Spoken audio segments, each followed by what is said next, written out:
All right, it is that time again. A little tech issue couldn't keep us down here. We have to talk about Arnold Palmer Invitational, PGA DFS strategy show from Awesemo.com on this lovely Tuesday. I am Ben Rasa. I am joined not by Jason Rasa, not by Eric Lindquist.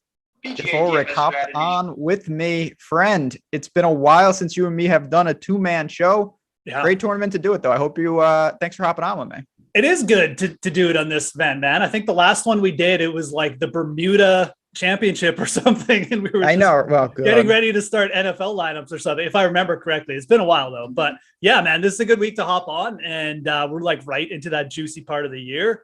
Players coming up, a decent, like a really good course to talk about. And yeah, I mean, I'm excited for this week. Yeah, great field, Bay Hill, players on deck. Florida swing, everything that we could really want. We're going to get into all the DFS, all the betting. But I do kind of just want to start quickly because, you know, I didn't talk to you last week on a show. Yep. We watched Honda. We saw Berger, collapse. I think you can really call that a collapse. I thought Lowry was the only guy that could catch him. Sepp Straka ends up winning it. Anything, not feel free to throw your thoughts. But my main question is, do you take anything from Honda and roll it into API? Yeah, I mean, I think that's the question. I mean, we should be asking. We can talk about Berger's collapse or whatever. I mean, it was definitely a collapse. I try not to use that word sparingly, because golf is just, I mean, you can get bad luck, things happen, but it was a collapse. That was a legit collapse by Berger. As far as like rolling it into this week, though, I think you can take a couple things. I mean, you have to remember about the Honda. I mean, there's a ton of water, obviously, and the stats get skewed. Like a guy, maybe he lost approach last week or something, but it doesn't necessarily mean he was like playing terribly. And, there's also players like coming off missed cuts there who, it's not that big a deal. Like things can just go south there so quickly. And we saw it on Sunday, man. I mean, Berger was playing out of his mind. And then it's like, oh, like he sucks again, but it's just the nature of PGA National, right? So I think really just remember that when you're looking into this week, like don't, make sure that you're just not taking the stats just at face value alone. Like try and look into what a guy actually did last week. Was he at least a little bit positive in other areas of his game? That's probably going to help him. I think, the guys who did play last week and are coming into this week, even if they missed the cut, I think it's still a good thing. I mean, you get that first PGA round on Florida under your belt. Some of the guys were playing over in Europe. So just something to keep in mind for this week. Don't look at the stats too harshly, because it's just it's not really a weird event, but it's just a tough course to kind of get around for even the pros. So, yeah, but well said. Again, high variance course. I didn't see it coming, but having seen it happen, it can happen to anyone at a place like PGA National. So, but man, it was surprising. The Berger's done it before. Like he had like a big lead at the Travelers. I think it was like 2018, and it's similar kind of course with a bunch of water, and he just blew up. I remember everyone was expecting him to kind of just ship it, and he's also closed out leads. Like the first tournament he ever won, he had like Brooks and like Dustin chasing down his neck, and he closed it out. So you can't say he's like a choker, but he's clearly, when things go off the rails with Berger, they definitely go off the rails. So. There you go. All right. Well, we do turn the page to Bay Hill in a much stronger field. We're not turning the page here. We're sticking with our friends at Yahoo. As you can see on the screen, they're still powering all our golf content. They do a fantastic job. If you haven't been over there and you're looking, we already had a question in chat about the pricing over there. Very unique pricing. A lot of guys at the min ROM is crazy expensive. If you want to get involved, you can sign up and you can get that free month of Awesemo Plus Platinum. If you sign up, deposit, and play, you can claim at awesemo.com/Yahoo-promo. It's right on the screen. It's a great opportunity to do that. I've been playing a lot more of their great contest structure, some different types of events. And in a field like this, we're going to talk a lot about lineup construction today, Geoff. With that, it's a good opportunity to play over at Yahoo and change it up. You can get some combinations that you can't. But before we dive into the plays, I want to ask you about Bay Hill. We see this course every year. What are your thoughts on it? Is there a skill set that reigns true? Is it just good players? How do you break down Arnie's playground here? Yeah, I mean, I think it's kind of turned into like more of a major championship kind of venue over the last 3 years. I mean, when like Matt Every was winning this event every year, it kind of was becoming almost like a bit more of a birdie fest type venue where guys could just get hot with the putter, like hit some good irons and kind of just get away with it. But they did some renos to the course. I can't remember how many years ago it was now. It might have been like 4 or 5, but I think it was right after Every won his second one, actually. And, the greens have become firmer. They seem to grow the rough up here every year, which I love. And, there's just the setup wise. I mean, it's got a little bit of like Valspar and like PGA Honda mixed in. Like it's kind of like right in between those two, where there's some dog legs and longer par fours mixed in, but then there's also like really pressure shots over water. Like, I mean, I love the 18th hole here. It just forces guys to like play so well on the last hole. So it really does set up as just a game, a venue where, we've seen bombers win. Like Bryson just drove it insane last year, but people always play well around the greens here too. And it's kind of just, players who, like you said, it just feeds into all around games. I mean, Tyrrell Hatton won the year before. I mean, he doesn't hit it like more than 290 off the tee most times. So yeah, I think it's really more of just like an all encompassing test. It's turned into like one of my favorite stops on the tour, especially early in the season, because of how it's been playing. And we got a little bit of wind in the forecast too, which can always throw chaos in. So no specific skill set I'm targeting, but I think players who are really trending well in the long iron approach shots, which we tend to have a lot here, is a good thing. And, just trending overall well, in tee to green. I mean, it's a strong field. The stronger the field, the less I worry about like course fit, because we were talking a little before the show about how good some of these good players are. And when they turn it on, it doesn't really matter where they're playing. There's 15, 20 guys in this field that fit that criteria. As you get down lower, I think course fit becomes more important. And I do want guys with long irons. I prefer guys that can handle Bermuda, maybe even got some reps at Honda. A lot of times, the last time we saw these guys was at Genesis. I'm not saying that's the end all be all, but I wouldn't mind my guys getting a couple reps last week, especially as we work down to the lower ranges. Other than that, though, I don't have a ton. I'm with you. I think we can just dive into the board if you're ready to get after it. Yeah, absolutely, man. 5 guys north of 10K. Rahm and Rory are north of 11. So you've got them, you've got Hovland, you've got Scheffler, you've got Decky. I want to split them 2 and 3. Do you have a preference between Rory and Rahm? Do you see yourself trying to make it a priority to go get one of them?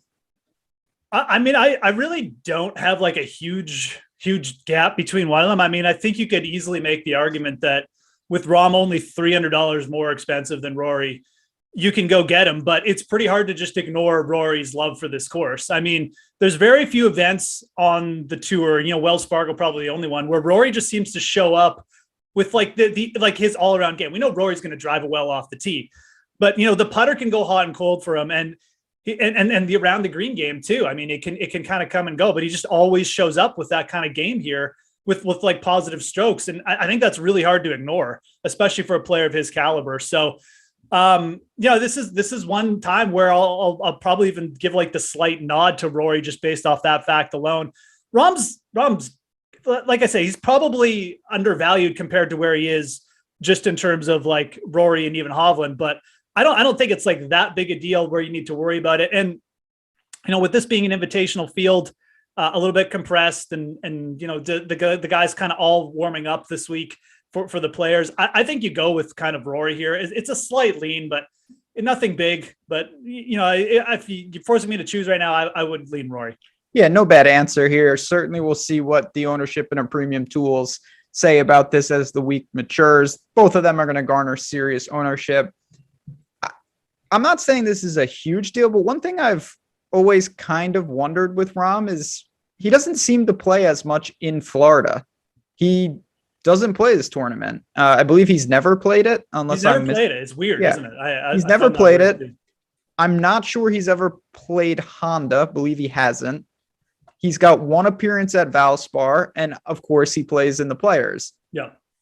But he just doesn't seem to, I'm not going to say he doesn't like this type of event, but he seems more to thrive out west. And when he does play, he plays fantastic. But Rory, this is his element. Bermuda is good for him. He's destroyed this course before. Rory, I mean, he's so good he could play anywhere, but he's the type of guy you mentioned, Quail Hollow. When he gets courses that he likes, he tends to dominate them over time again and again. So if I had to choose, I would take Rory. I'd take $300 savings, but you're not going to go wrong there. Last question, then we'll move to the other three. Do you think you can jam both of them in a lineup? I do actually think. I was talking about that yesterday on a show and for DraftKings, and I really do think that's a viable strategy this week. Okay. There's a couple of factors. It's a smaller field. So, the guys below, obviously, with just the way the pricing is compressed, I think you have way better quality down there. You've also got some international guys coming over who are a little bit underpriced. And just the way the field is laid out, just with it being an invitational status, you've got guys who were like 7K last week. Now they're coming in under 7K. And I think also with the smaller field, I mean, we just have an easier chance of getting 6 of 6 across, right? So that all factors into it. I think this is a really good week to think about strategies like that. And we obviously haven't talked about Hovland yet, but I would definitely be leaving him out if you were trying to do like a top 3 kind of stack with 2 of the top guys. I would go Rory and Rahm. I do kind of feel the same way as you. I feel like Rahm is maybe just here to get some practice, but an 85% Jon Rahm is still probably going to get you like a top 20 easily. So, yeah. I mean, yeah, I think there's no argument that Rahm is his floor, and I know floor and golf don't really mix, but Rahm to me is always the safest guy on the board. It seems even when he doesn't have it, he comes, 18, 13, stuff like that. Rory, not as much. Hovland, let's talk about him now. His around the green game is a glaring weakness amongst all the best players in the world. I think that's one of the worst skill sets per a specific strokes gained category for him. It can hold them back at times. You've got Scheffler, who's getting the price bump, and then Decky, who I do really like. What do you make of the 3 10K guys? Yeah, I'm kind of with you. I mean, it's not like a hard out on Hovland this week, but I wasn't really expecting him to be necessarily third in the salary structure on DraftKings either. So seeing him up there with Rory, it kind of just makes the decision for me.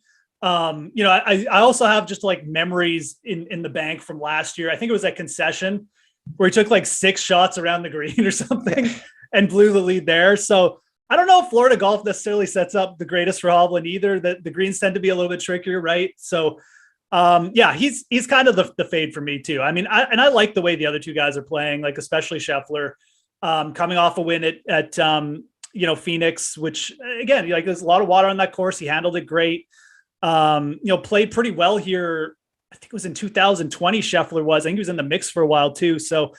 Lots of things about Scheffler that are peaking up. You mentioned Bermuda stats too. I mean, I'm pretty sure I checked last night, but he was definitely like strong in that area too. So I prefer Scheffler this week of those 2, and I don't know. I'm probably not alone in that. If we're looking at the projections later in the week, maybe Scheffler will be getting a bump there, but I would rank Scheffler first, very slightly over Hideki. I don't really have any reason to dislike Hideki or like go against them, but I just prefer the way Hovland's trending. So pretty close between those 2 with Hovland third. Fair enough. Yeah. Hovland, he's lost strokes around the green in 5 straight. Now he can mask that with elite irons. There's no doubt. I just worry you're paying a mega premium for him. Now Scheffler, I'm kind of indifferent to, prefers Bermuda, just a good player. I'm not saying he doesn't belong in this category, but I think you are paying some of the recent form tax. I'm drawn to Hideki. He's an easy starting point. He can be an aggressive second man in. 7 for 7 here and made cuts. Tee to green automatic. He's gained strokes putting in 3 of 4. Long irons. I mean, when I think of long irons, I think of Decky amongst the best in the world with that. Winner at Sony. I think everything checks out. 25-1 in the betting market. He's on my card. I know it's hard to gauge. I don't think a ton of people are going to flock to him. Not that he's going to be under him, but I can't see Decky being like the most popular play either. No, and that's why I definitely like him. Absolutely. I mean, it's definitely not a player I'm just going to throw out or anything like that. But you look at how this top tier is going to break down. We already mentioned, I mean, I think Rahm and Rory going to be garnering a ton of ownership. I think Hovland will still, just with the name value and people just sort of looking to differentiate, we'll grab some too. And that should leave Hideki kind of as maybe like the last man in the top 5 in terms of pure ownership percentages. It certainly wouldn't shock me if it went out that way. And like I said, I definitely prefer, paying down for him, especially if you're making like a 2-man stack out of someone out of 2 guys in the top 5 for him over Hovland. And look, you're saving $300 off him off of Scheffler. It's not nothing. It will help you a little bit down lower. So yeah, there's a pretty good argument for Hideki being the better value. I feel like Scheffler probably just slightly better upside, but it's really close between those two. And I think that kind of bears out in the projections this week too. Yeah, fair enough. As we work down, we'll kind of hit the top of the mid-range here. We go to the 9s. Sanjay, he's in a weird island price, because of Bryson and whatnot. Sanjay is $400 less than Decky and $500 north of Will Z. So he's at 99. Then you've got Zalatoris, Hatton, Fitzy, who the betting markets really like, Leishman and Adam Scott. A lot of names here. Are you comfortable starting some lineups without anyone north of 10K and maybe peppering like 2 or 3 of these guys in the same lineup? So, yeah, I mean, I don't know if the betting markets like Matty Fitzpatrick, but I mean, well, the sports books seem to be scared of him. Let's put it that way. Crazy numbers on him this week. Like we're talking like 20-1. He's lower in odds than guys like Hideki.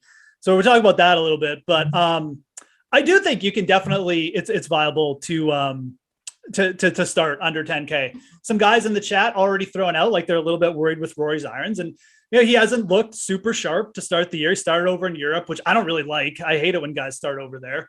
I want them to get like the full PGA kind of run in on the West Coast and play some tougher courses. But, Rory does that. I think Rory will be fine, but, he's not really my pick to win either.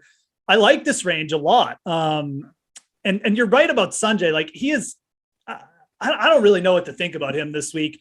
I mentioned guys who missed the cut last week. You shouldn't be overly bearish on. And I'm not, but it's just his price is weird. I mean, you've got Zalatoris sitting down there at 9,400. It's pretty hard not to be excited about Zalatoris, I think right now. I mean, he's just hitting it so well. And now we're coming to a course, where like tee to green matters. I know he's got to sink some putts but it will happen eventually where the putter will get hot again and he'll probably gain like 3 strokes.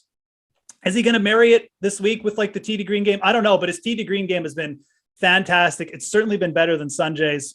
So Sanjay is kind of sticking out as a player. Maybe you use as like a second guy if you're starting under 10K and just to differentiate. But the plays for me are Zalatoris, Fitzpatrick, and Scott here. I like those 3 guys. I think you can start with all 3 of them this week. I think they all really rate out as good values, especially on Awesemo, and they all have good upside here, I think.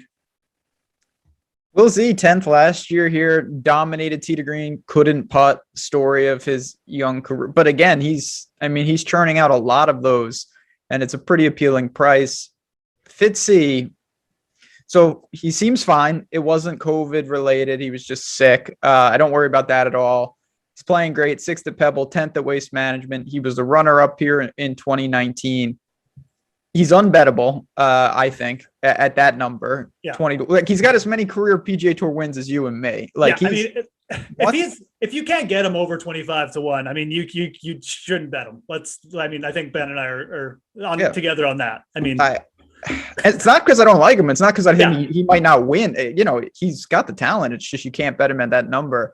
Definitely want to use him. I think he's going to be very popular.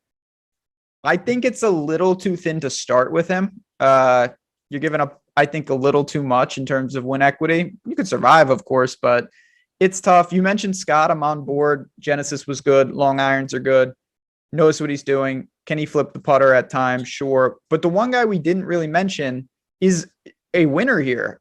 What do you do with Ty Hatton, who, of course, not surprising, he started over in Europe as well? Yeah, Hatton is, I hate paying high prices for Tyrell Hatton because is it Tyrell or Tyrell? I can't remember, but I just call him Hatton. Yeah. I don't mess around with his first name. That's the good strategy right there. I don't love paying high up for Hatton. At the same time, like you have to recognize, when it's the tougher setups are better for him. He's just so good at finding fairways. He's good with his long irons, and his putter can get super hot too, right? So, obviously he's won here, and it was won in the toughest conditions this event has ever seen. So, if we get tougher conditions again, he could certainly pop up. And he started pretty good over in Europe. He had a couple top 5s, cooled off a little bit. think in his last start, no, he didn't actually cool off. So, I mean, he's been fine, but yeah, I don't really know what to do with them. I hate it when guys come over and they don't have a ton of experience. It's generally just me. I'll just fade them. Much like I wasn't really interested in Fleetwood last week. I wasn't interested in Lowry too, so that was a mistake. But you know, I'm fine. Like if a guy comes over from Europe and he just dominates his first time over in the PGA and that beats me, I'm fine with it. And that's kind of how I feel with Hatton this week too. I don't think he's a bad play necessarily. Like he's priced below Zalatoris, he's priced below Sungjae, but yeah, I don't know. If you're like throwing 100 lineups in, it probably won't be that hard to go overweight on him. I don't think he'll be super popular either. So that's the good thing. But I'm kind of just out. We're pretty close. Like if I get a couple of shares of Hatton, that's fine. Don't want him really to define my week. He did win in kind of unique conditions at API, but he also was fourth here in 2017. He's been fourth. He just seems to dominate down here. And there's some guys like that. You're just paying for it though. I mean, again, he needs to play really well. He can do it, but I don't know if it screams value. I would rather play Fitzy and Zalatoris over him. Yeah. I think too, again, to the conditions, if this becomes like, if we get a little bit more birdies and like the wind's supposed to get up, but it's not supposed to be too bad from last time I checked, I think you're going to really regret using Hatton over some of the other dudes. That's just my feeling this week. If it plays really tough, he could definitely grind you out of top 10 or maybe even like challenge for the win again. But I'm pretty hard out on him for me. There you go. And again, if you're building a lot of teams, we talk a lot about like tee time stacks or skill set stacks. You can build course condition stacks too. I do that sometimes where I'm just like, I'm going to pretend that the winning score is 8 under. And if that's the case, who would I want on this team? And then I'm going to project the winning score to be 22 under. Yep. I don't think Hatton is going to crack that type of team. Perfect way to put it. I think that's, if you're making maybe even if say you're making 5 lineups and you're making one that's trying to just like target the like a 10 under, 8 under winning score, you could think about Hatton. Absolutely. Yeah, no doubt about it. And again, I think you just need to build off that. Who's my one and done this week? I think it's going to be Decky. I have an article posted though. You can check it out. Haven't fully decided, but I think I'm going Hideki. All right. 8K range. Still plenty of, big time golfers here. We got Billy Ho. I should have framed that differently. Billy Ho, Burns, Homa, Gooch, Henley, just like staples of the tour. Going overweight Billy Horschel this week? I mean, Billy Horschel, he shouldn't have even made the cut last week. It didn't end up mattering because Berger imploded and killed me. But Paul Casey sitting at his always like $8,300 appealing tag. Killa Keith, Sergio, a lot of names here. When you look at the 8K range, anything stand out? Where are you drawn to? Yeah, this is where things get really interesting. I mean, I think the top, like, I don't think Ben and I have said too much that a lot of people won't be saying this week. And it's close with a lot of guys up top, but this range, it gets a little crazy here. I mean, I think to me, like the standout play to me is Paul Casey. I mean, he's hitting it beautifully his last time out. Tee to green, like, if the around the green game just picks up a little bit, if he can actually sink a putt, he'll be there. He at the very least too for fantasy at 80 at this price tag. I mean, it feels very unlikely that Paul Casey is just going to let you down. Now we have seen chalk Paul Casey weeks go sideways before, so but you've got to take what's given to you at some point, right? I mean, this is a player who's really, really good at Riviera, looked great. We all know that his irons are just immaculate. They're some of the best on tour. It's a good long iron player. And he can play around the green. Like he's definitely improved that area as he's aged. So to me, he's the top play. But you've got like Magic Beans putter Jason Kokrak there, who is turning into like the next Dustin Johnson, where or like Jimmy Walker, where he just like wins every 6 months. So he looks like a pretty solid upside play too. You've got Sergio down there. I'm not ready to write off him. I don't know when this Keith Mitchell streak is going to end, but I think the really interesting plays fall in that, like just below Billy Horschel and above Kokrak, because you've got guys. I'm not going to touch Gooch, but let's go Burns, Homa, Henley. These guys are all overpriced compared to Casey and Kokrak. No one's going to play them. And, like Henley has no form at this course and he's a shorter hitter. So people probably be scared off. Burns has just played like junk, but we know he can light it up. And then you've got Homa there, who's just good. So I think that like gravitating towards one of these dudes as a sort of a way to differentiate lineups this week is a good strategy. I think this is where we start to creep into guys with slightly higher miscut equity for the range, but they also have like against the grain winning upside. Like Homa to me, Henley, if they miss the cut, I'd be like, you know what, I could see that of the landmines up top. But I think if you're looking for like an off the wall guy to get in the mix, it could come from this little micro range here. So I'm with you. Casey is just going to be, I think he should be in your cash game lineups. He's just a very obvious play. The guy hasn't lost strokes on the approach on the PGA Tour since 2020. He won a full calendar year gain. It's just his putter is broken, but it doesn't really matter at these type of prices. Sergio, he's on my betting card, plus 230 for a top 20. I think that's a pretty good number for him. Tee to green, off the tee, automatic. We know what his putter brings. He's got worse history dating back to the Stone Age, like 15 years ago here, but he should be able to handle Bay Hill. When I look at the course, I think it's a fine fit for Sergio. Yeah, he's very much like an Adam Scott. Like he's probably just not going to get in a bunch of trouble, right? He's really consistent off the tee. You know, if his putter shows up, I mean, he's very much just like a dialed down version of Paul Casey, probably with a little bit better upside in a couple different areas. But yeah, I think Sergio is just a player people are going to forget about because of where he is in that range too. So I like, you know, if you're going to use Casey, you could even use Sergio alongside with him. It'll probably bring your overall ownership down. And I don't know what to do with Keith Mitchell yet. It's probably, I tend to just fade guys like this who are just looking like, you know, he's playing out of his mind. He's really confident, but we know kind of it's going to come to an end at some point. I'll probably side with Casey and Sergio. Like if I was going for two players sort of under 8,400 here in this little range. I don't know. I mean, I really like Keith Mitchell, but I prefer him in weaker fields. I mean, where he can kind of take advantage and he's a bit more of a bigger fish in a smaller pond. So I guess that's my take on him. He's playing really, really nice golf right now. Insane. Though. I definitely have, I'm not going to call it a leak because it's not that I've been like vehemently opposed to Keith Mitchell, but I do struggle because he's got the combination that Champ uses. Certainly Bryson is used. His ability to gain massively off the tee and spike the putter.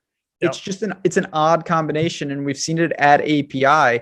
2020 came in fifth, plus 4.4 off the tee, plus 6.3 with the putter. Like his around the green game is awful, but it doesn't really matter if you just hit it, out of the bunker to 20 feet. If you make the putt, it's the same as hitting it to 2 feet and tapping it in. So yep. I'm more though going to say, you know what? That's a tremendous strain on his putter. He gained 4.7 at Honda last week. If he does it again, tip my hat. Give me everyone around him. Casey, Sergio. I'd even take Henley. I don't know what to do with Kokrak. I wish I'm not for the Saudi tour, but I hope it happens just so he can go. I have no both, feel. Man. I have not hit one Kokrak ticket. I know he's won like four times. I have not been on any of them. And if he wins another 4 times, I probably won't be on them again. So I am absolutely waiting for this putter to implode, but I don't know if it's going to happen. So it's just tough. He's one of these guys, and a lot of people, we talk about this a lot in our premium Discord about, you know, with golf, you can run data from, you know, a couple rounds to 100 rounds. And with him, you have to start to ask, is there bad data? Like his old data, the putting is so weak and he's just like a new player recently. Yep. And it really screws up when you're looking long-term course history, because Jason Kokrak lately is just a putting guru. Maybe that's a blip, or maybe it's Webb Simpson and he's actually flipped the putter permanently. Yeah, it reminds me the most of Jimmy Walker. This makes sense because he screws me all the time too. Like I never get Jimmy Walker right. But Jimmy Walker back in 2014, I mean, he was just a journeyman. He had never won on tour. He got in contention, and then he just started lighting it up. I mean, he improved tee to green too, but a lot of that was just like his putter was just fire sometimes, and it feels like Kokrak's done the same thing. So. I mean, I think his upside for this price is really good, but I will not play him this week. And, just put a final note on like the guys above him. I mean, I think of this again, if you're playing for a tough lineup or a tough week, in the scoring, I think Henley is a very good target. Like if the score stays like 10, he's a player who will just grind. He'll, he might make a bogey, but he'll come back and hit it to 4 feet the next hole. So very much like a American Tyrrell Hatton, whatever his name is. Something to think about again, if you're kind of stacking like winning score lineups. Jimmy Walker, low-key major winner. Well, and Kokrak, man, that's the thing. Like now I'm worried. Like I have to start betting him in majors. I think I actually might. That's what I might do. I'll just dabble him in majors because it feels like something like he's going to just culminate with this like massive win like Walker did. And then that'll just be the last we hear of him. He'll go play in Saudi. Tommy Fleetwood and Jason Day kick off the sevens. There's still plenty of talent here as we work to the lower of the mid-range. We've got Fleetwood, Day, guys like Woodland who played last week. Maverick is back, Bez, Rose, Connors. So it's just like a mixed bag. How do you separate? You've got guys with like crazy experience. You've got a guy like Bez in there. What do you do in the mid-range? Kind of, this could be your second or even your last man in balanced builds. Yeah. I mean, I think there's a definite, because it's obviously a stronger field. I think there's a definite gap between like the high 7Ks and then kind of that mid-range, just in terms of pure upside. I mean, I know Fleetwood was like hot garbage last week, but again, it's one round at PGA National. I wouldn't get number too. Yeah, I wouldn't get too upset about it. Let's put it that way. Play him, whatever. Just move on. He'll probably bounce back here, and I mean, he's super cheap. And Jason Day, I haven't heard anyone really mention him, and maybe people are just still the trauma of trying to get Jason Day right over the last 2 years. But I mean, you've got to figure like he's looked healthy in 3 starts. Now he's taking a break. I mean, he's just kind of been off the radar, and former winner of this event. He's made the cut here a bunch of times. He plays well in Florida. I mean, yeah, this could blow up, but I mean, we are at a point now where these guys have legitimate upside. And I think you could throw Rose in this too. He's probably the safest play down here, but all these guys have upside. They just come with like less safe floors, we'll say. Like there's more blow up potential. Fleetwood hasn't been striking it as consistently. Day is Day. McNeely's a young player.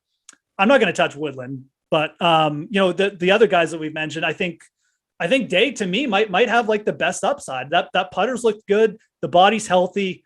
And this is the kind of course where Jason Day, like we saw him pop up at the Farmers, he'll just grind it out if everything else is going well. So pretty interested there. Again, I mean, you don't need to like throw him in a cash game lineup and bomb your week or anything, but I think he's the most interesting play for GPP builds for me under between 75 and 8. The thing I like about Day is that he's getting it back in the sense of what made him great at one time. Like he was the best putter around the green player, and now he's not dominating off the tee or with his irons by any stretch. It's only been 3 starts, but he was actually negative tee to green in 2 of them.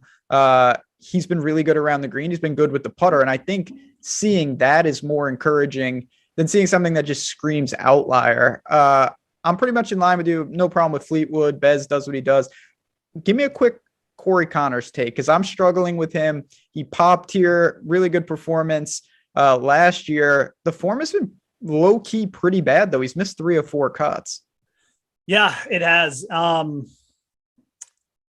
I've never been, like, Corey Connors has been great. I mean, I've just never been of the opinion that maybe we've just overrated him a little bit because of the hot tee to green play.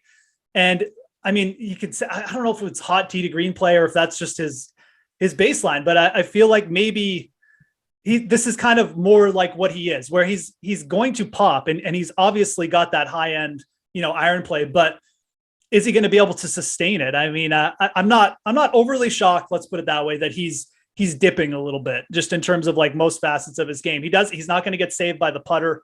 We know that. I think this is a pretty tough place for Corey Connors to go and turn it around. So, it's always, you always want to be the first guy on and be like, yeah, I told you so. Like Connors, he's fine. But I mean, I'd be pretty shocked if Connors just turned it on here and like showed up with a top 5. Maybe my read is completely wrong, but I think that he's going to have to kind of grind it back. And I think you will see him bring it back. I mean, he's still a very high end player in terms of that, but this is a tough course, man. Like you can't just walk into these major championship courses without at least your B game and do something. So Connors maybe grinds out a made cut here, but I'd be pretty shocked to see him post like anything big. It does seem like he's kind of just fighting it in from most angles right now. Would you rather try to piggyback on the extremely hot form of Cameron Young, who's in the same range, man? Or are you going to say, you know what, the time to play him was the last 2 weeks, not the third week? Yeah. So this is what I talk about in this range. Like, I kind of like Chris Kirk again, who kind of saved me with the top 10 last week. I don't mind Van Ruin, who actually probably has a little bit more upside than I think people realize. But Cameron Young, like, I think if we're ranking these guys in terms of like pure upside right now, he might be number one, which is crazy, right? It's a little bit scary because of the course. If this was like, I don't know, maybe Phoenix or like the American Express again or something like that, we're just a weaker field, I'd probably be more excited to go back to Cameron Young. It worries me a little bit that, it's Bay Hill and he'll be seeing it, but he's kind of performed well, like in everything. I mean, like we made the switch to Bermuda last week. He was fine. It's like water, a tough ball strikers course over water now after Riviera. He's fine. So I think you can go back to him. Again, it kind of comes down to how you think this is going to go. I think if it's more of like a grinded out affair, like just with the way Chris Kirk is kind of playing pretty solidly off the tee and around the greens, he'll probably grind out like a top 25 for you again. And that might be enough. I mean, Kirk was in the winning lineup last week and he really didn't do anything spectacular, but I think Young is better upside. I really do. And I think in this range, you could make the case that he's kind of like the best upside play right now. I'm okay with it. He's a guy that, again, I don't know a ton about him, but clearly his off the tee game is strong. He seems unfazed. If you think it's going to, I think he correlates terrible with like Hatton. I think he is more suited for 20 under than 8 under. His around the green game, Hovland-esque right now. I think those guys more in a bucket, and then you've got the grinders on the other side. All right, we got a couple interesting names as we work down, though. Will you blindly back Matthew Wolff, who shot, I think it was like 7. It was up there last week, over 15 over for sure. This guy's career is just. But then he wins. He wins like twice a year. I know. No, I mean, or if he doesn't win, he gets in like super contention, right? Where he's like top 3. So I haven't thought an ounce about Matthew Wolff last week just because it was so bad last week. I don't know. I honestly do not have an answer. I think the answer is no, but I can certainly if maybe the answer for Matthew Wolff was like go put $20 or whatever you bet and just the outright and just keep doing that while he's at these odds, because Ben's right. Like eventually you're going to come to a week and he's going to be like, hitting the fairways and his approaches will all be to 10 feet. And he'd be like, oh man, yeah, I forgot Matthew Wolff is like super good at golf when he's like his head is on straight. And so, yeah, I think that's probably the strategy I would take with Wolff. And as far as playing him for DFS, I mean, it's super risky. Like, I see guys like Keegan down there, Si Woo, and I mean, those are the two main ones, but I just, it's hard for me. It would be hard for me to pull the trigger with Wolff over those two guys. Wolff truly, and I say this frequently, and I know it doesn't make, in chat just said Wolff will miss the cut, too much water. I agree. I think he's a good bet though. He's 120 to 1. Like, and I mean, yeah, he's 120 to 1. And like, okay, there's too much water. There's water in Minnesota where he won. Like that course has like water on 14 holes. Broken. Where he finished. There's tons of water there. It's not about the water. It's just about whether he can where his head is at, man. Like the setup doesn't matter with Matthew Wolff. And I've kind of come to that conclusion. He's performed bad in numerous spots and he's performed well in numerous spots. It's just, if this guy is flowing and the mojo is good, he'll get it done. It's just a pain point. I think he's a guy that you can sprinkle on blindly for a long time, and you're going to get paid off in small but big time spots, and you're going to take possibly months of just like why am I betting a guy who's coming in dead for last? So it's tricky with him. I would strongly not go like single entry 3 max with him. I think it's unplayable and stuff like that. Oh yeah. Has he played here before off the top? I can't remember off the top. Wolff? Yeah. Let's go to the videotape. Matthew Wolff, 52nd in 2020. I mean, so he did lose 9.5 strokes tee to green and 5 strokes putting last week, which is almost impossible. But it's PGA National, right? I mean, I stopped following him after like 5 holes, so I don't even know what he did. Anyways, it's T52 here in 2020. If that just to throw, so he's made the cut at Bay Hill before, and it's just like very quickly for me. All right, he won at the 3M. The week before, he missed the cut at the Rocket Mortgage. He came in second at the Rocket Mortgage. The week before that, he missed the cut at the Travelers. Like he just does that. I'm not calling for Matthew Wolff resurgence, but at some point, Matthew Wolff is going to come back and win, I think, multiple times on tour in the future. Last guy, and then we can move to the cheapies. We'll talk a little lineup construction. And we got the NHL show coming up next. A lot of good things on the Awesemo Network. Patrick Reed is equally broken in my book. Can you back him, or is he a stay away? So I think for this event, I think Reed is probably a better sprinkle than Wolff. Reed is just, I mean, he's more putter based than Wolff, and we know that the putter, like that club can flip. I mean, if Patrick Reed finds any confidence with his long game, like you'll almost see him just start to will putts in. Like he'll just be like, okay, like time to go in, ball, you know, and you'll just see him standing over there looking at the hole, and all of them will start to flow in. So I think for this week, like Reed is starting to get into Matthew Wolff territory where the dude's a prolific winner. If he keeps going off at like 80 to 1 or bigger, you should start sprinkling him, because he's never been a player to gain strokes every week on his irons anyways. I know he's gone through stretches where he's been really good with those clubs, but you know, again, just to factor in, when he won the Farmers last year, he lost 4.2 strokes on approach at the Tournament Champions, then 1.5 strokes at the Amex and missed the cut there. Then he came back and won and gained like 8 strokes around the green and putting. So is he broken right now? Yeah. I mean, it's like nothing is flowing, but you know, he did gain like 5 strokes around the green at the Farmers. I don't think his short game is ever really broken. And I think that's what will always keep Patrick Reed sort of on the radar. So again, these aren't must plays. No. If you miss a Patrick Reed win here, don't beat yourself up or anything, but I would probably prefer sprinkling on Reed over Wolff for those reasons. I would actually go the other way. I'd sprinkle on Wolff over Reed. Both very We'll have dangerous. a Reed-Wolff matchup. Yeah, that's in the playoff. They're going to finish like 120th and 121st. And I will say, and then we'll move to the sixes. A lot of people are saying, I want to see it beforehand. That's more than reasonable. You're going to save yourself probably a lot of missed cuts. You will also miss out.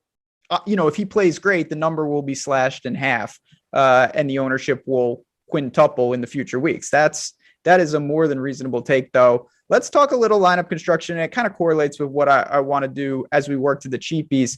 Do you anticipate, I know it's only Tuesday afternoon, with your strategy of really hitting guys north of 10 and probably landing in the 6s as your last man? Or do you think you'll have lineups that land in the Peters 7,100 Munoz range?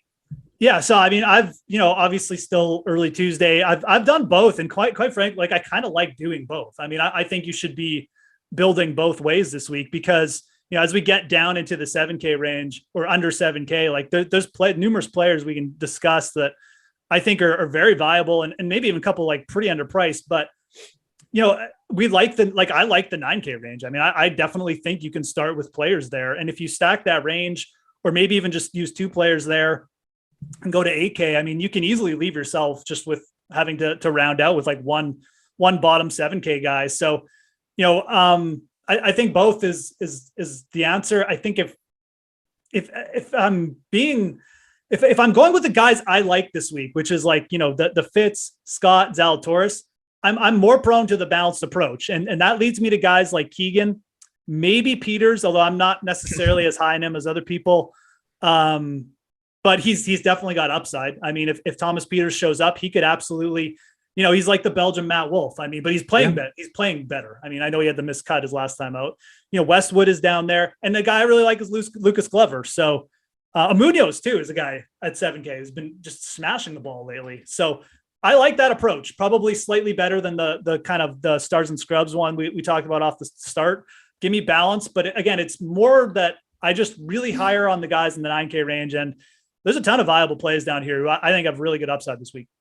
Yeah, this is where, I think anticipating what you're going to get, like Munoz, these guys, if it's easier conditions, if it's not super windy, I really want to go to these guys because ball striking wise, birdies or better wise, they can stack up. I'm not sure a lot of them are built to grind it out immensely, but those are the things we're going to talk about. Certainly tomorrow night, we will be tracking that weather. And I will say before we move to the sixes, one, it's always good to see chat very lively today. Good quality discussion in there. Even some love for my Austin P sweatshirt. We appreciate that as well. If you want to support the show, easiest way to do it is hit the like button, subscribe to the channel. We're going to be at 75,000 subscribers because of you guys. We really do appreciate it. And if you want to join, awesemo.com/join, you get inside the ropes, premium discords, all the tools that Alex and the team have. Great for golf, great for all the sports, really. You get betting picks, my egregious takes anytime you want them. You can't put a price on that. All right, we've got to the cheapies. Your boy, actually both of our guys, Aaron Wise and Ricky Fowler at 6,900. If you had to play one, who would it be?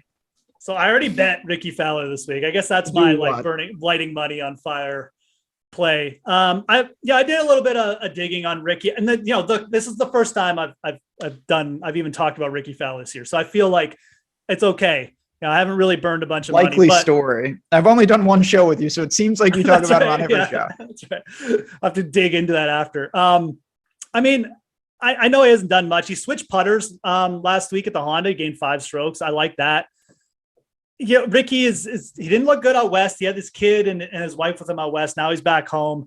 He's always been a good Florida player. He's grabbed wins at the Honda. He's grabbed wins at the Players. And I think he likes it out here. And I think you'll see him just come alive a little bit. I'm not predicting him to win or anything like that. But in this range, again, and we go back to like last week with a guy like Chris Kirk, who was cheap. He didn't do much, but he grinded out like a really solid top 10 finish. I feel like Ricky could do that this week.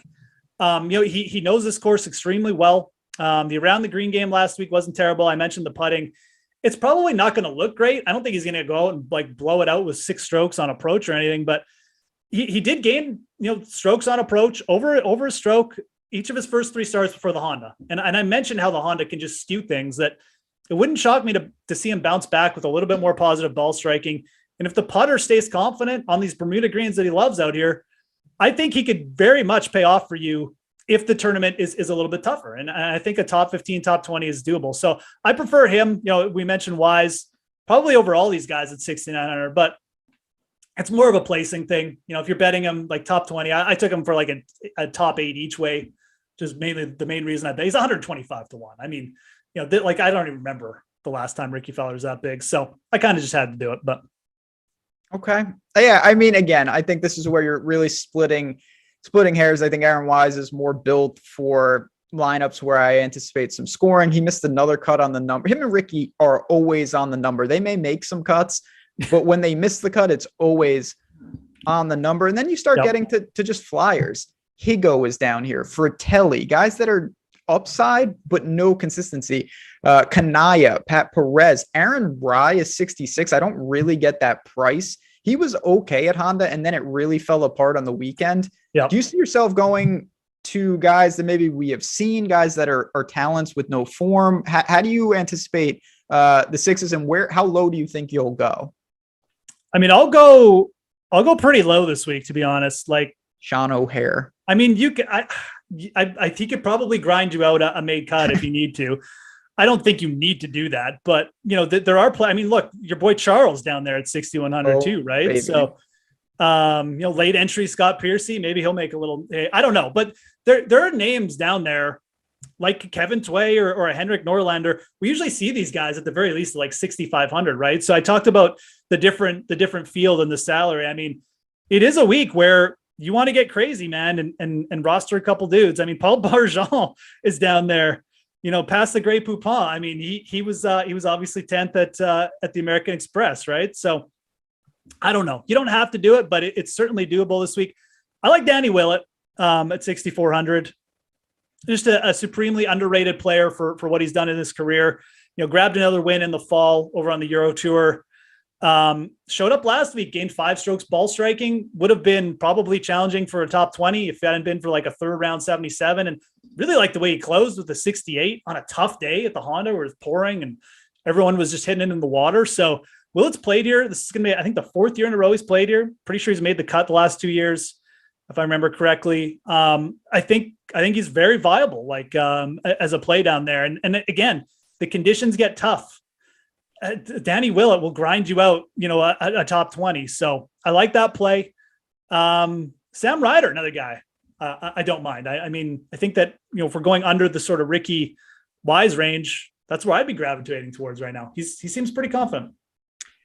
But one thing I say, like, I don't really see a need to go down here. This week I do, in the sense, what you're unlocking up top is a lot of firepower. You might have Rahm and another 10K guy and a 9K guy by playing someone towards the mid. Now, I don't mean you should blindly do it, but there are guys, and this is an easier to make cut than Honda. And these guys, Brandon Grace is down there. Gim is down there. Someone named James Plott. I wouldn't recommend playing him, but other than that guy, and John Pock, who's the Seminole, but he has not shown anything just yet. He could be good in the future. Svensson played really good. Bo Hostler I was on Bo Hostler a little last week, came in 16th at Honda, gained all of it around on the greens, but he does that. I don't think it's crazy to sprinkle here. I'm not honing in on anyone. We'll see what the ownership does. But I'm with you. I think you can comfortably go into the mid 6s for this. Anything else here? Matt Wallace at 64. You put him in kind of in the Willett camp, maybe? Yeah, I mean, Matt Wallace, I don't know. I just never, I don't really like Matt Wallace. Yeah, he's a tough one. He's tough. He kind of shows up with the putter and gets hot every now and then, but he kind of falls in that like Reed Wolf where, if you just blindly like back him in the top 20, you'll probably get paid off, or blindly back him at these ranges. You could certainly make a case for him. So I'm not going to use him. Like I said, I made my case for Willett. I like the fact he's come over and he just, even if the conditions aren't that crazy, I mean, this course is going to play tough. I mean, I don't think we'll see a winning score over 15 under, even in like calmer conditions. So I'll stick with my Willett call there, but it's just a different type of field, different type of event. And there's so many players down here that we could make cases for. Wallace is certainly one of them, man.